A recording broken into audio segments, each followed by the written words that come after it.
ଭାବନ୍ତୁ ଯଦି ଆପଣଙ୍କ ମନ ହଠାତ୍ ଆପଣଙ୍କର ପ୍ରତ୍ୟେକ ଛୋଟ ବଡ଼ ଚିନ୍ତାଧାରାକୁ କଣ୍ଟ୍ରୋଲ କରିବା ଆରମ୍ଭ କରେ ତେବେ କ'ଣ ହେବ? କେତେବେଳେ ମନ କୁହେ କି ତୁମେ ଅଳସୁଆ, ଏବେ ପଢ଼ନି। କେତେବେଳେ କୁହେ କି ଏହା ତୁମ କଣ୍ଟ୍ରୋଲ ହିଁ ନାହିଁ। କେତେବେଳେ କୁହେ କି ଜୀବନ ଶେଷ ହୋଇସାରିଛି, ଏବେ ଆଉ କିଛି ବି ହେଇପାରିବନି। ଯଦି ଆପଣ ଏସବୁ କଥାକୁ ସତ ବୋଲି ମାନିନେବେ ତେବେ ଆପଣଙ୍କର ପୁରା ଜୀବନ ବର୍ବାଦ ହେଇଯିବ।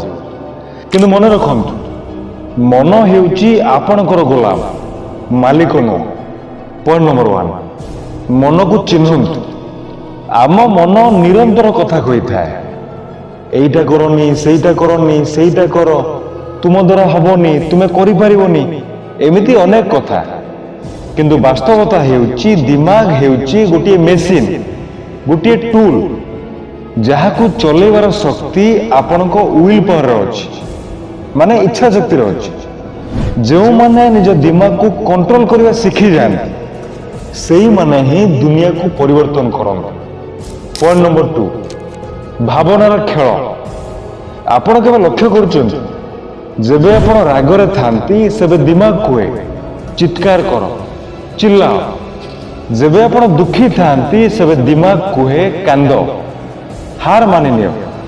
କିନ୍ତୁ ଯେଉଁ ମଣିଷ ଷ୍ଟ୍ରଙ୍ଗ ହେଇଥାଏ ସିଏ ନିଜେ ତା ଦିମାଗକୁ କମାଣ୍ଡ ଦିଏ କି ରହ, ଚୁପ୍ ରହ, ମୁଁ ଡିସାଇଡ୍ କରିବି।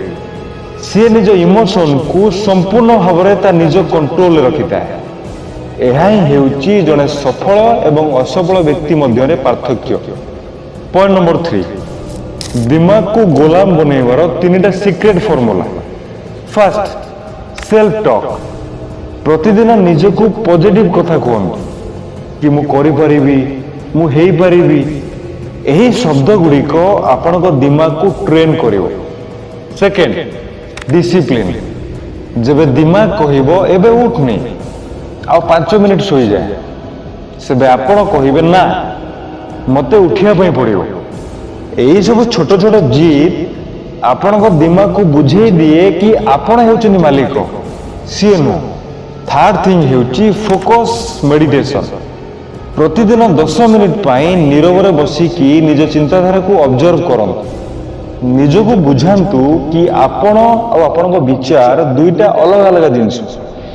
ଏହାଦ୍ୱାରା ଦିମାଗ ଧୀରେ ଧୀରେ ଆପଣଙ୍କ କଣ୍ଟ୍ରୋଲରେ ଆସିଯିବ। ସ୍ୱାମୀ ବିବେକାନନ୍ଦ କହିଥିଲେ କି ଯିଏ ନିଜ ମନ ଉପରେ ବିଜୟ ପ୍ରାପ୍ତ କରିନିଏ ସିଏ ହିଁ ପ୍ରକୃତ ଯୋଦ୍ଧା ହେଇଥାଏ।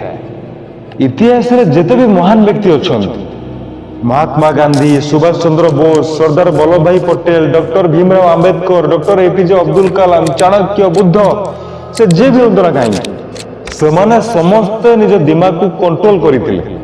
ସେଥିପାଇଁ ସେମାନେ ଏକ୍ସଟ୍ରା ଅର୍ଡିନାରୀ ହେଇପାରିଲେ। ସାଙ୍ଗମାନେ ମନେ ରଖନ୍ତୁ, ଦିମାଗ କେବଳ ଆପଣଙ୍କୁ ରାସ୍ତା ଦେଖେଇଥାଏ, କିନ୍ତୁ ଲକ୍ଷ୍ୟସ୍ଥଳରେ ପହଞ୍ଚିବା ହେଉଛି ଆପଣଙ୍କର ଦାୟିତ୍ୱ। ଯଦି ଆପଣ ନିଜ ଦିମାଗକୁ ନିଜ ଗୋଲାମ ବନେଇ ଦିଅନ୍ତି ତ ଏହା ଆପଣଙ୍କ ଜୀବନକୁ ବହୁତ ଉଚ୍ଚକୁ ନେଇଯିବ। କିନ୍ତୁ ଯଦି ଆପଣ ଦିମାଗର ଗୋଲାମ ବନିଯାଆନ୍ତି ତେବେ ଏହା ଆପଣଙ୍କୁ ବିନାଶ ଆଡ଼କୁ ନେଇଯିବ। ତେଣୁ ଆଜିଠୁ ନିଷ୍ପତ୍ତି ନିଅନ୍ତୁ କି ମନ ଆପଣଙ୍କୁ ଚଲେଇବନି, ଆପଣ ମନକୁ ଚଲେଇବେ। କାରଣ ମନ ହେଉଛି ଆପଣଙ୍କ ଗୋଲାମ, ମାଲିକ ନୁହଁ। ସାଙ୍ଗମାନେ, ଯଦି ଆଜିର ଏହି ଭିଡ଼ିଓଟି ଆପଣମାନଙ୍କୁ ଭଲ ଲାଗିଥାଏ ତ ଏହାକୁ ଲାଇକ୍ କରନ୍ତୁ, ସେୟାର କରନ୍ତୁ, କମେଣ୍ଟ କରନ୍ତୁ।